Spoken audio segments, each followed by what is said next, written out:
Italy alert అయిపోయింది, తెలుసు కదా. ఇప్పుడు పాకిస్తాన్ వాళ్ళందరూ బ్రిటన్కి వెళ్తున్నారు, ఇంగ్లాండ్కి వెళ్తుంటారు. వాళ్ళందరూ అక్కడ అన్ని మసీదులకు పర్మిషన్స్ కావాలని అప్లై చేస్తున్నారు.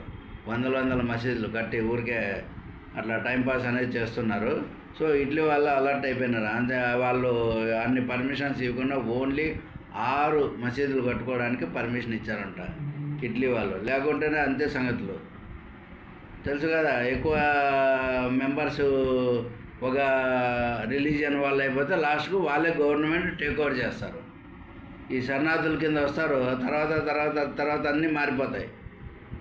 సో కాబట్టి అందుకోసమని ఇటలీ వాళ్ళు జాగ్రత్త పడిపోయారు. వాళ్ళు ఓన్లీ 6 మసీదులు కట్టుకోవడానికి మాత్రమే పర్మిషన్ ఇచ్చినారు. ఈ విధంగా ఇట్లనే ఇక పోతే లాస్ట్గా అవి ముస్లిం రాజ్యాలుగా మారిపోతాయి ఇంకా కొన్నేళ్ళు పోతే.